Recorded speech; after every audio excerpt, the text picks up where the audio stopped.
नमस्कार, मैं दामिनी शर्मा और बहुत बहुत स्वागत है आपका। आज हम एक अहम मुद्दे पर बात करने जा रहे हैं। दरअसल पिछले कुछ दिनों पहले आपने एक खबर देखी होगी कि यूपी में एक लड़की के साथ गैंग रेप हुआ। उसकी जुबान काट दी गई, उसके साथ मार पिटाई की गई, परंतु उस खबर को कुछ ही देर में आपने अनदेखा कर दिया होगा। परंतु जब भी उस लड़की की मृत्यु की खबर सामने आई, यानी कि मंगलवार को जब उस लड़की ने दम तोड़ दिया, इस दुनिया को अलविदा कह दिया, तो हर किसी के मन में एक प्रश्न जरूर उठा होगा कि हमारे देश में लड़कियां कब सुरक्षित महसूस करेंगी, हमारे देश में लड़कियां कब आज़ादी से बाहर घूम सकेंगी, कब हमारे देश की कानून व्यवस्था बदलेगी। ये प्रश्न हर किसी के मन में ज़रूर उठ रहा होगा। दरअसल घटना 14 सितंबर की है, जब यूपी में रहने वाली एक लड़की, यूपी के हाथरस में रहने वाली लड़की अपनी माँ के साथ खेतों में जा रही थी, तो वहीं उसी के गांव के 4 युवकों ने उसके साथ यह दुष्कर्म किया। केवल यही नहीं, उसकी ज़ुबान भी काट दी गई कि वो किसी और को ना बता पाए कि उसके साथ आखिरकार हुआ क्या है। उसका गला दबाने की कोशिश की गई, जिससे सांस लेने में उसे काफ़ी दिक्कत हुई। उसके साथ मार पिटाई की गई। यह दुष्कर्म और यह घटना पहली बार हमारे देश में हमने नहीं सुनी। इससे पहले निर्भया कांड हुआ, प्रियंका रेड्डी का केस हुआ, उन्नाव की बेटी आसिफा, काफ़ी सारी ऐसी घटनाएं हमारे देश में हमने सुनी हैं, हमने देखी हैं, जहां पे लड़कियों की इस दुष्कर्म से इतनी बेरहमी से उन्हें मार दिया जाता है, उनकी मृत्यु हो जाती है, वो इस दुनिया को अलविदा कह देती हैं। और यही चीज़ 19 वर्ष की एक दलित लड़की के साथ हुई।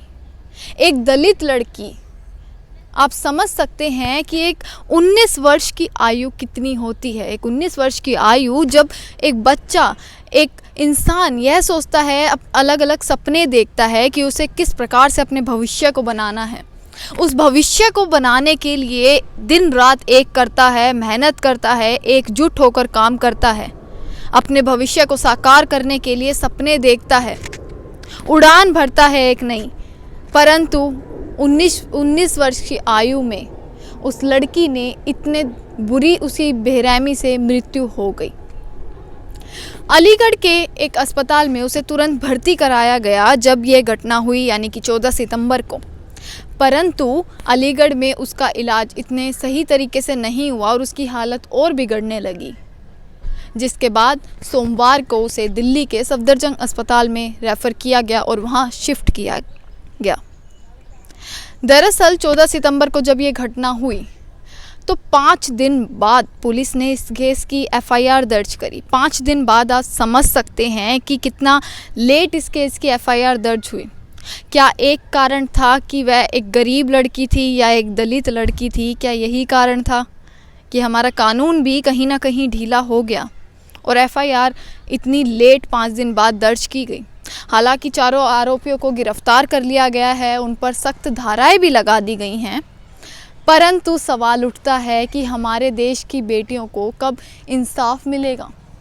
कब इस दलित लड़की को, एक 19 वर्ष की लड़की को, कब हाथरस की बेटी को इंसाफ मिलेगा? क्या निर्भया केस की तरह इससे भी 7 साल लग जाएंगे इंसाफ मिलने में? फास्ट ट्रैक कोर्ट का नाम देकर जो बोला जाता है, इंसाफ और जस्टिस देने की बात की जाती है, कि निर्भया केस की तरह इसे 7 साल लगेंगे या इसे भी एनकाउंटर कर दिया जाएगा प्रियंका रेड्डी के केस की तरह? क्या लगता है क्या होगा? इस समय पूरे देश में एक इस प्रकार का माहौल बना हुआ है, हर किसी के मन में सवाल है। देश की बेटियां डरी हुई हैं कि वो उन्हें क्यों आज़ादी नहीं मिल पा रही है, क्यों वो बाहर नहीं निकल पा रही हैं, क्यों हमारा देश का कानून इस प्रकार से ढीला पड़ गया है? क्या हमारे कानून में, हमारे सिस्टम में कोई कमी है कि इतने केसेस हुए फिर भी लोगों को बिल्कुल भी भय नहीं है और वो इस प्रकार के दुष्कर्म, इस प्रकार की चीज़ें करते हैं? उन्हें बिल्कुल भी डर नहीं है कि उनके साथ आगे क्या होगा। इसका क्या कारण है? क्या देश की व्यवस्था ऐसी है, क्या देश का सिस्टम ऐसा है जो उनमें डर पैदा नहीं कर पा रहा है? और क्यों इस प्रकार के लोगों को छोड़ दिया जाता है या जेल कर दी जाती है? क्यों उन्हें जल्द से जल्द सज़ा नहीं दी जाती? क्यों फांसी की सज़ा उन्हें सुनाने में इतना वक्त लगता है? निर्भया की माँ को 7 साल लग गए अपनी बेटी को इंसाफ दिलाने में। क्या एक दलित की माँ भी दलित के माँ बाप भी क्या इसी प्रकार अपनी बेटी को इंसाफ दिलाने के लिए धक्के खाते रहेंगे? और कब हमारे देश का सिस्टम बदलेगा? हम बात करते हैं हिंदू मुस्लिम की, हमारे देश की बात होती है, 370 हटा दी जाती हैं, नागरिकता बिल लाया जाता है, जीडीपी की बात होती है। क्या इन्हीं चीज़ों से हमारे देश का विकास होगा? क्या देश की बेटियां इस देश के विकास में शामिल नहीं होती? क्या उनकी सुरक्षा इस देश के विकास में शामिल नहीं होती? क्या केवल जीडीपी में गिरावट आना और जीडीपी में बढ़ोतरी होना, इसी को देश की अर्थव्यवस्था, देश का विकास बोला जाता है? हमारा देश हर बार हर चीज़ में खुद को दूसरे देशों से कंपेयर करता है। अमेरिका की पावर से, चाइना से, हर चीज़ में कंपेयर किया जाता है। परंतु ऐसे केसेस में हम कंपेयर क्यों नहीं करते? ऐसे केसेस में हम क्यों नहीं देखते कि केवल भारत ही ऐसा देश है जहां इस प्रकार की घटनाएं होती हैं, और वो भी इतनी तादाद में? केवल भारत ही ऐसा देश है जहां हर रोज़ हम खबर पढ़ते हैं कि आज यहाँ रेप हुआ, आज यहाँ रेप हुआ। एक ऐसा देश, एक ऐसी जगह जहाँ लोगों में डर नहीं है, जहाँ लोगों में भय नहीं है, जहाँ एक 3 महीने की बच्ची के साथ भी रेप होता है और जहाँ एक 90 साल की बुजुर्ग महिला के साथ भी रेप होता है। और कौन आवाज़ उठाता है? आधी खबरें तो, आधे रेप के मामले तो यूं ही अनदेखे कर दिए जाते हैं। आपने देखा होगा काफ़ी सारे ऐसे केसेस हैं। 90 साल की बुजुर्ग महिला का केस अभी आया कि उसके साथ भी रेप की कोशिश की गई। 3 महीने की बच्ची के साथ भी रेप की कोशिश की गई, वो अनदेखे कर दिए गए। कब ये चीज़ों से हमारा देश मुक्त होगा? कब देश की बेटियां सुरक्षित महसूस करेंगी और सोचेंगी हम भी बाहर जा सके, हम भी इस देश की बढ़ोतरी में, इस देश का विकास कुछ कर सके, इस देश के लिए कुछ कर सके बिना किसी डर के? क्यों हर चीज़ में उन्हें सोचना पड़ता है? क्यों घर से निकलने में भी उन्हें सोचना पड़ता है? क्यों उन्होंने पाबंदी उन पर इन चीज़ों की लग गई है? क्योंकि देश में इस प्रकार की घटनाएं देखने को मिलती हैं। हमारा कानून दिन प्रतिदिन कमज़ोर होता जा रहा है। लोगों में भय बिल्कुल भी नहीं है।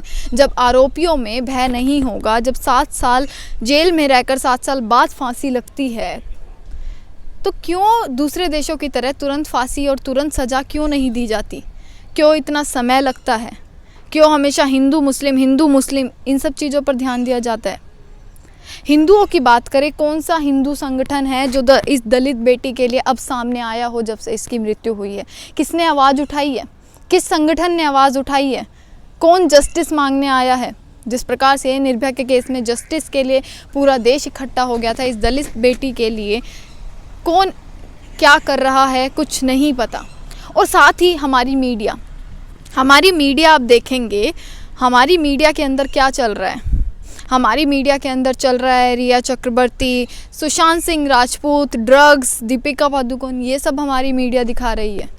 जब हमारी मीडिया ही इस चीज़ पर कवरेज नहीं करेगी, इस चीज़ पर इतना जोर नहीं डालेगी कि आरोपियों को जल्द से जल्द सज़ा हो, उन पर एक जोर पड़े, दबाव पड़े कि उन्हें जल्द सज़ा दी जाए, तो क्या होगा? मीडिया जो सबसे इम्पोर्टेंट रोल प्ले करती है हमारी डेमोक्रेसी में, हमारे देश में, जब वही इस प्रकार की खबरें दिखाएगी। आप कुछ फ़ोटोज़ देखिए, आप उस फ़ोटोज़ में देखेंगे कि किस प्रकार मीडिया के जितने भी जो चैनल्स हैं, किस प्रकार की वो वीडियोस डाल रहे हैं केवल ड्रग्स मामले को लेकर। और जो गैंग रेप का मामला है, इस पर क्यों पूरे दिन बात नहीं हो रही है? इस पर क्यों डिबेट शो नहीं हो रहा है? इस पर क्यों बहस नहीं हो रही है? क्या कारण है? और कब जस्टिस दी जाएगी? एक दलित बेटी थी, क्या केवल इसलिए उसे दिल्ली के सफदरजंग अस्पताल में आखिरी दिन उसे डाला गया, आखिरी दिन उसे शिफ्ट किया गया? क्यों उसे तुरंत अच्छे अस्पताल में क्यों नहीं डाला गया?